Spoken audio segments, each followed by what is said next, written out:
wants to know kung ano daw po yung pinagkaiba ng preposition sa conjunction. So, Chris, para malaman natin kung ano yung pinagkaiba, kailangan nating isipin kung saan sila ginagamit.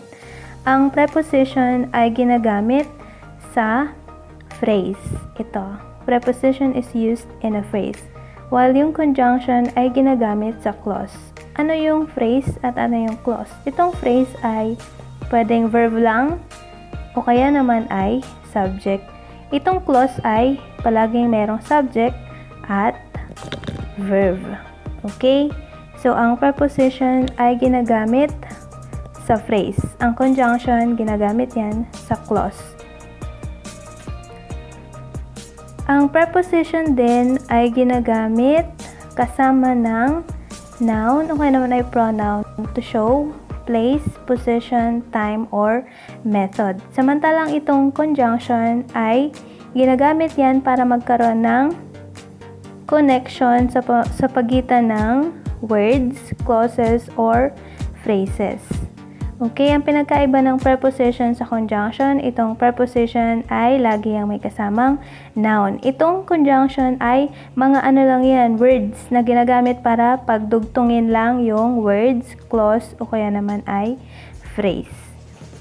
At saka, ang preposition din ay ginagamit para i-highlight yung relationship that a particular word has to some other word. Ano yung relationship nung halimbawa ay noun o pronoun dun sa iba pang word sa sentence, dun sa isa pang noun, adjective, o kaya naman ay iba pang words. Ang conjunctions naman ay ginagamit para mag-connect ng two things. Mga halimbawa ng preposition at conjunctions ay pwedeng gamitin pag preposition sa place as agent, position, time, direction, or method. Pag conjunctions naman, lagi yang correlative, subordinate, at coordinate conjunctions. Halimbawa ng mga prepositions ay about, above, around, at, against, among, along, below, behind, before, beside, beneath, by, being, between, during, down, except, from, for, inside, into, in, near, off, on, off, to, towards, under, upon, until, with.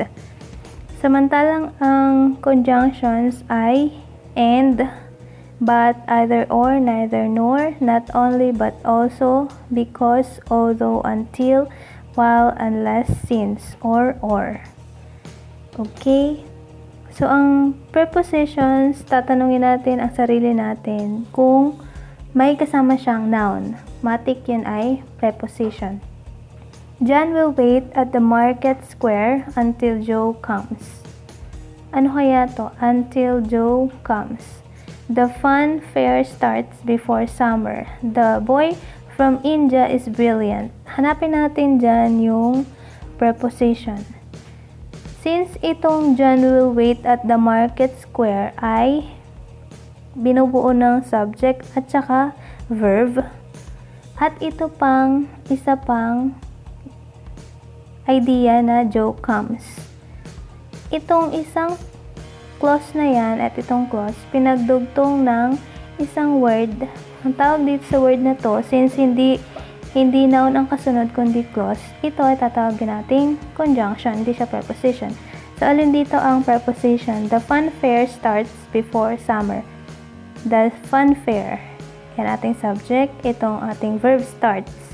It starts before summer. Anong kasunod ditong word na before? Summer. Itong summer ay noun. Kaya itong before ay hindi ginamit bilang conjunction kundi preposition. Ito naman, the boy from India is brilliant. Ito ang ating word na from ay preposition since ang kasunod niya ay noun. Itong from India na to ay nagpa-function as adjective. Minamodify itong subject na noun, the boy. So, So, ang prepositions lang natin dito ay hindi itong until, kundi itong before at saka from, since ang kasunod nila ay noun. Basta pag prepositions, lagi yung ginagamit para mag-indicate lang ng relationship tungkol dun sa isang word na nasa preposition at dun sa iba pang word sa sentence. While yung conjunctions ay ginagamit para magtugtong ng pwedeng clause to clause, word to word, o phrase to phrase.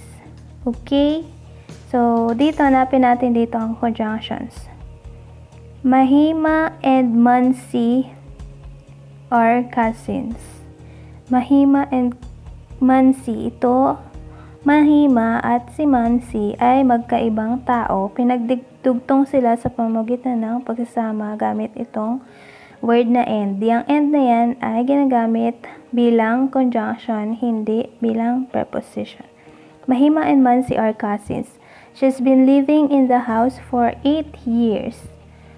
Ano ang gamit nitong word na for dito sa sentence na to? She has been living in the house for 8 years. Since ang kasunod nitong for ay noun, ito 8 years, yan ay hindi conjunction, kundi preposition. Nag-indicate ng time. Hindi sila dalawang word na pinagsama, kaya hindi siya conjunction. Ito naman, Mobin was ill, but she did not miss her classes. Mobin was ill. Ito ang una nating clause, since merong subject at verb. She did not miss her classes. Yan ang isa pa nating clause, since ito ang ating subject at ito ang ating verb. Pinagdugtong yung idea na yan gamit ang word na but. So, since pinagdugtong ang dalawang idea, dalawang clause, yan ay tatawagin nating hindi preposition, kundi conjunction. Ito naman, unless you finish the work, I cannot let you leave. Itong ating first clause, since may subject at saka may verb. At ito pa, na hiniwalay ng kama, ang subject natin ay I at ang ating verb ay cannot let. Since itong dalawang clause na to ay dalawang idea, sila ay pinag-relate gamit itong word na unless para mabuo yung meaning. Ang gamit nitong unless dito sa sentence na to ay hindi preposition kundi conjunction. Okay? So, halimbawa dito, tingnan natin kung alin dito ang tinatawag na conjunction at preposition. Anong ang pinagkaiba ng dalawa? Una, ang preposition ay ginagamit para hindi mag-indicate ng o magdikit ng dalawang word, clause, o phrase, kundi magpakita lang ng relationship nung object ng preposition doon sa iba pang word sa sentence. While yung conjunctions ay ginagamit para para ipagsama yung dalawang words na magkapantay. Halimbawa, itong Ram and Sham sat next to each other. Itong and ginamit para pagsamahin itong dalawang word. Kapag ganyan ang ating case, yan ay hindi preposition kundi conjunction. Ito naman, the bonding between Chaitra and Chino is good.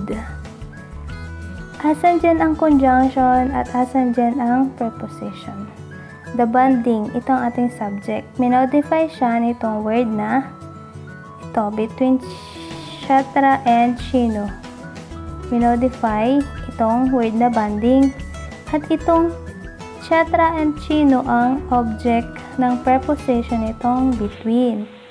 Nagre-relate itong Chaitra and Chino dito sa bonding gamit ang preposition na between. So, yan ang ating tinatawag na preposition. Dito meron din ditong preposition itong next to, sat. Hindi, ang function yan ay adverb. Minamodify itong verb na sat. Next to, ito ang object nitong preposition na next to. Itong neither Aditi nor Amita missed the workshop conducted at the school. Neither, tsaka nor. yan ay conjunction. Since merong dalawang tao na pinagsama, gamit sila. Itong at ay preposition na nag-i-indicate ng location. Meron siyang object of the preposition na noun na school. He was at the waiting room while Abhiyant was taking his examination. Asan dyan ang preposition at asan ang conjunction? Since ang preposition lagi yang may noun, tingnan natin ang mga noun. Ito ay pronoun, ito ay verb, ito ay subject, ito ay verb. So, dito na papasok yung noun, itong waiting room. Bago yung waiting room na yan, may word muna. Itong at. So, yung at na yan ay preposition. Ang object niyan ay itong waiting room na nagre-relate lang dito sa subject tsaka verb. At ito naman, while ang ating pangkabit. Anong kinabit? Itong isang clause dito sa isa pang clause. Since ito ay may subject tsaka verb, yan ay clause.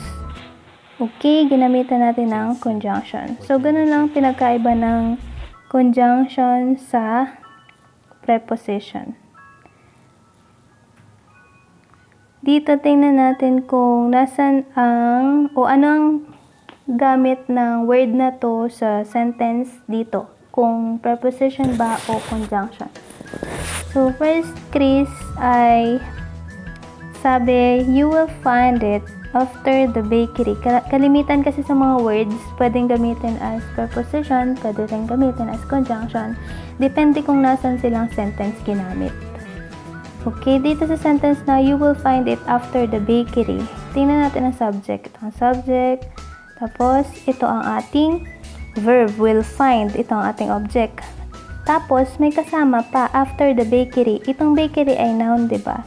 Yung noun na yan, may kasamang word itong after. Yung after na yan ay may object. Ito na nga bakery. So, since walang kinonect na isa pang kapantay nitong clause na to, itong after na to ay ginamit lang as preposition, indicating location. Samantalang dito, you will find it after you pass the bakery. Ang pinagkaiba niyan ay ito may subject, may verb. Tapos, hiwalay muna natin tong after. Ito, may subject din, tapos may verb. Since pareha sila may subject at verb, sila ay clause. So, pag pinagdugtong natin ang clause sa clause, gagamitan na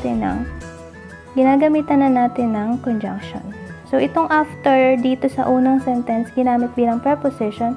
After dito sa second sentence, ginamit bilang conjunction. So, dito naman, they left before sunrise. They left before sunrise. They ang subject, left ang verb.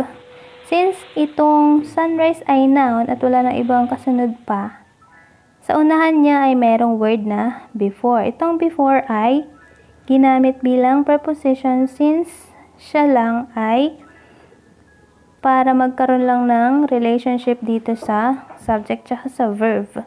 Ang object niya ay itong word na noun, sunrise. Samantalang dito sa second sentence, they left before my brother came. Itong ating subject, itong ating verb.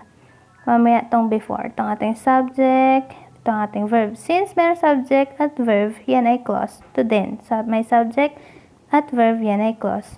Since clause to clause, gagamitan natin hindi ng preposition kundi ng conjunction. So, ang gamit na nitong word na before dito sa sentence na to ay conjunction.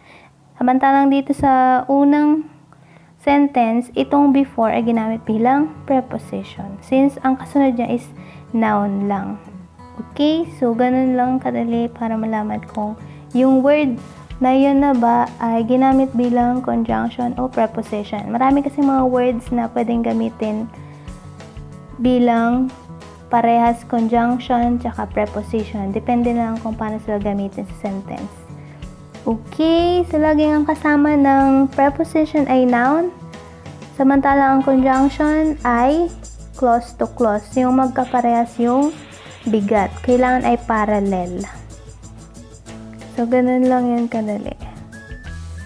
Para mas mag-gets mo, para masagutan to, number 1, hanapin mo lang kung ang word dito ay ginamit bilang alin dito ang preposition tsaka conjunction. Ano ang gamit nila sa sentence na yan? Okay?